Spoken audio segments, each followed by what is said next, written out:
हर हर भोले, नमः शिवाय, नमः पार्वती पते। श्री शिवाय नमस्तुभ्यम। माता पार्वती का वह प्रश्न जो सनातन धर्मावलंबियों को कृतकृत्य करते हुए श्री राम प्रेमियों को माता जी का वह प्रश्न जो कि भगवान शिव ने श्री रामचरितमानस की कथा प्रकट किया। वर्णन है कैलाश पर्वत पर उसकी सुंदरता का वर्णन किया है। यहाँ पे गोस्वामी जी सिद्ध तपस्वी योगीगण देवता किन्नर और मुनियों के समूह उस पर्वत पर रहते हैं।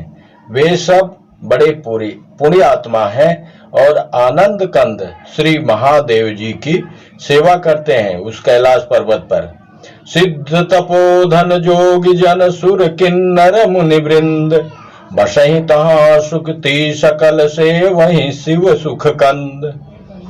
जो भगवान विष्णु और महादेव जी से विमुख हैं और जिनकी धर्म में प्रीति नहीं है, वे लोग स्वप्न में भी वहां नहीं जा सकते। उस पर्वत पर एक विशाल बरगद का पेड़ है जो नित्य नवीन और सब काल 6 ऋतुओं में सुंदर रहता है। वहां तीनों प्रकार की शीतल मंद और सुगंध वायु बहती रहती है और उसकी छाया बड़ी ठंडी रहती है।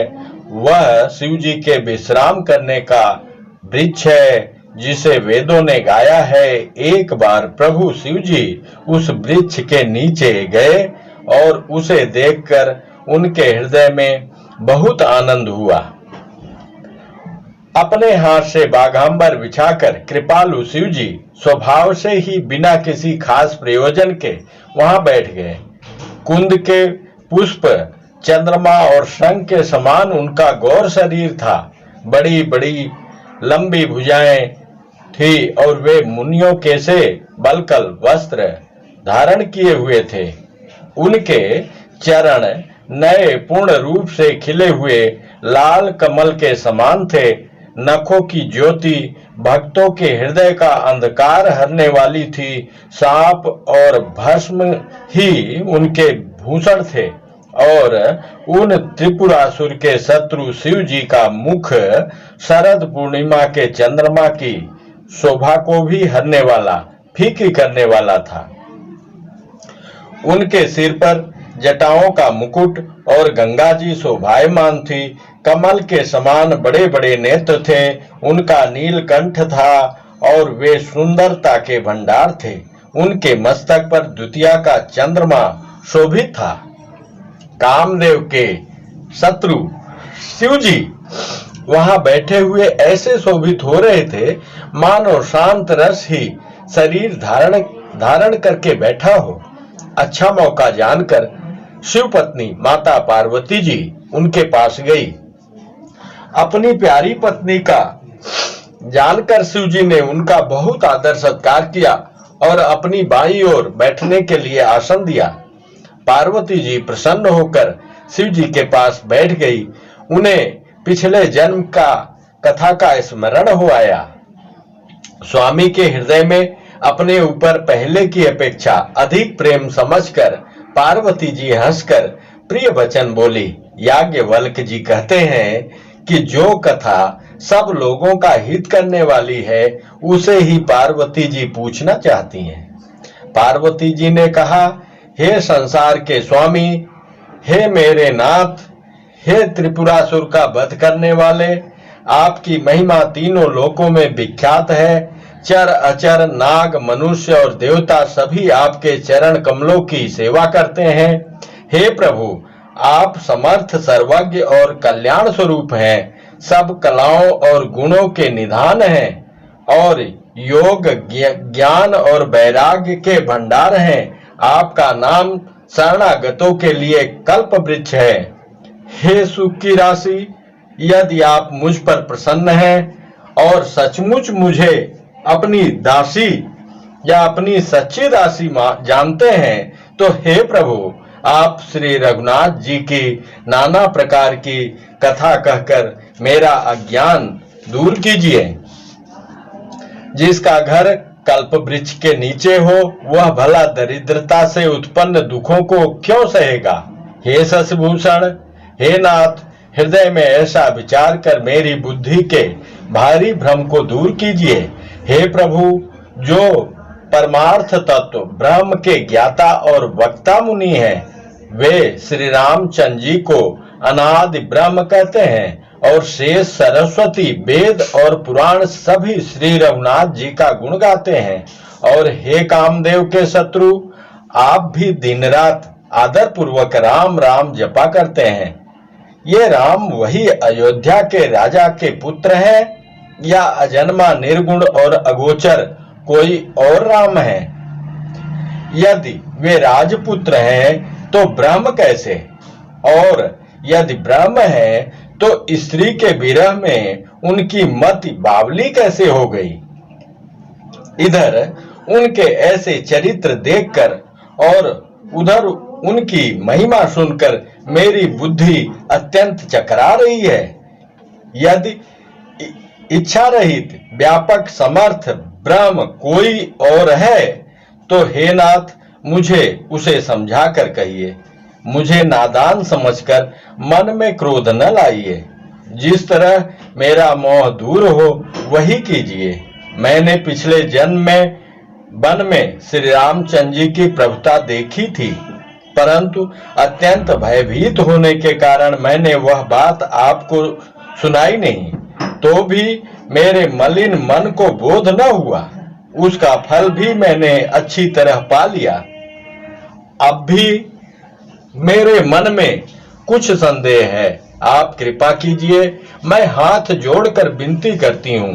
हे प्रभु, आपने उस समय मुझे बहुत तरह से समझाया था, फिर भी मेरा संदेह नहीं गया। हे नाथ, यह सोचकर मुझ पर क्रोध न कीजिए। मुझे अब पहले जैसा मोह नहीं है। अब तो मेरे मन में राम कथा सुनने की रुचि है। हे शेषनाग को अलंकार रूप में धारण करने वाले देवताओं के नाथ, आप श्री रामचंद्र जी के गुणों की पवित्र गाथा कहिए। मैं पृथ्वी पर सिर टेक कर आपके चरणों की वंदना करती हूँ और हाथ जोड़कर विनती करती हूँ। आप वेदों के सिद्धांतों को निचोड़कर श्री रघुनाथ जी का निर्मल यश वर्णन कीजिए। यद्यपि स्त्री होने के कारण मैं उसे सुनने की अधिकारिणी नहीं हुई, तथापि मैं मन, वचन और कर्म से आपकी दासी हूँ। संत लोग जहाँ आर्त अधिकारी पाते हैं, वहाँ गूढ़ तत्व भी उससे नहीं छिपाते। हे देवताओं के स्वामी, मैं बहुत ही आर्त भाव दीनता से पूछती हूँ।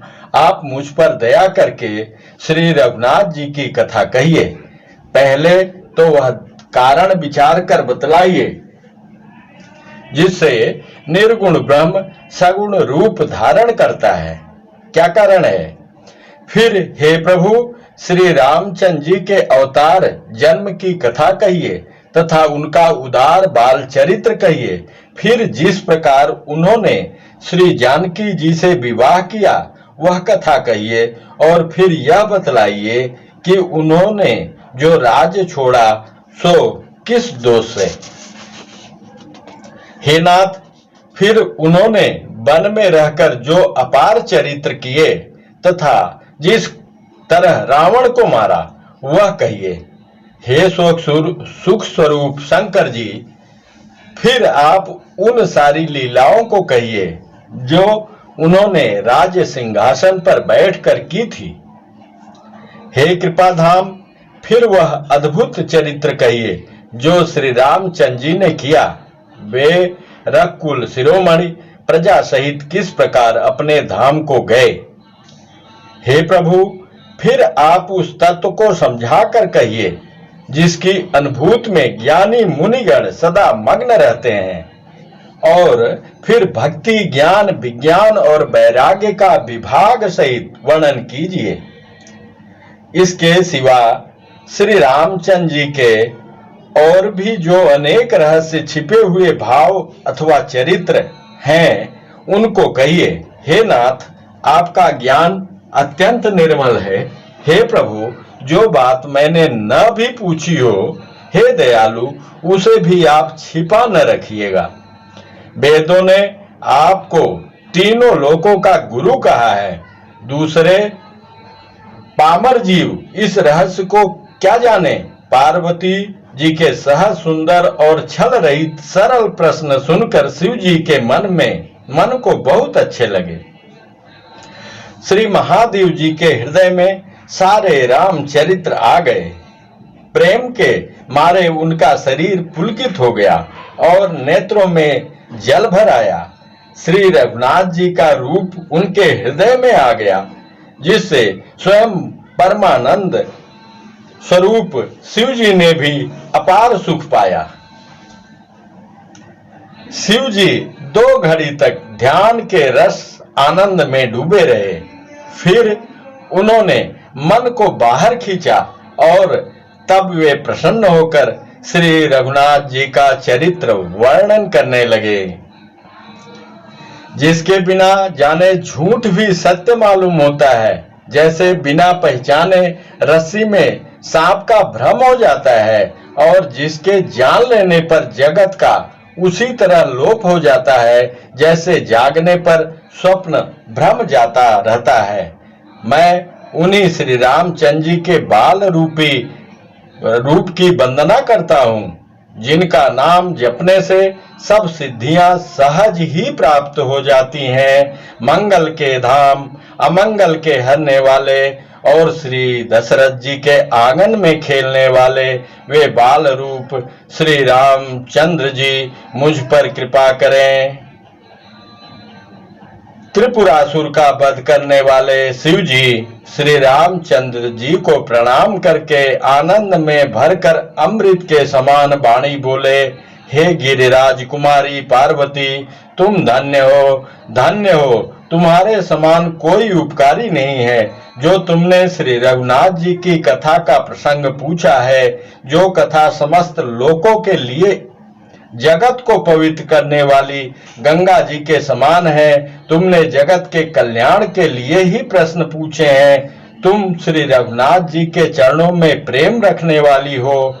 हे पार्वती, मेरे विचार में तो श्री राम जी की कृपा से तुम्हारे मन में स्वप्न में भी शोक, मोह, संदेह और भ्रम कुछ भी नहीं है। फिर भी तुमने इसलिए वही पुरानी शंका की है कि इस प्रसंग के कहने सुनने से सबका कल्याण होगा। जिन्होंने अपने कानों से भगवान की कथा नहीं सुनी, उनके कानों के छिद्र सांप के बिल के समान हैं। जिन्होंने अपने नेत्रों से संतों के दर्शन नहीं किए, उनके वे नेत्र मोर के पंखों पर दिखने वाली नकली आंखों की गिनती में है। वे सिर कड़वी तूबी के समान हैं, जो श्री हरि और गुरु के चरण तल पर नहीं झुकते।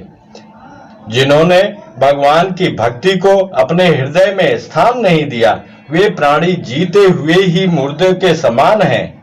जो जीव श्री रामचंद्र जी के गुणों का गान नहीं करती, वे मेढक की जीभ के समान है।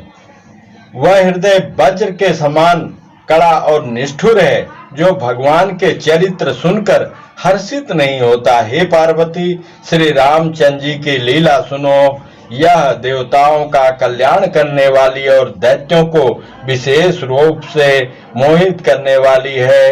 राम कथा सुरधेनु सम, सेवत सब सुख दानी, सत समाज सुरलोक सब, को न सुने यस जानी। श्री राम जी की कथा कामधेनु के समान सेवा करने से सब सुखों को देने वाली है, और जो सत्पुरुषों के समाज ही सब देवताओं के लोक है, ऐसा जानकर इसे कौन न सुनेगा।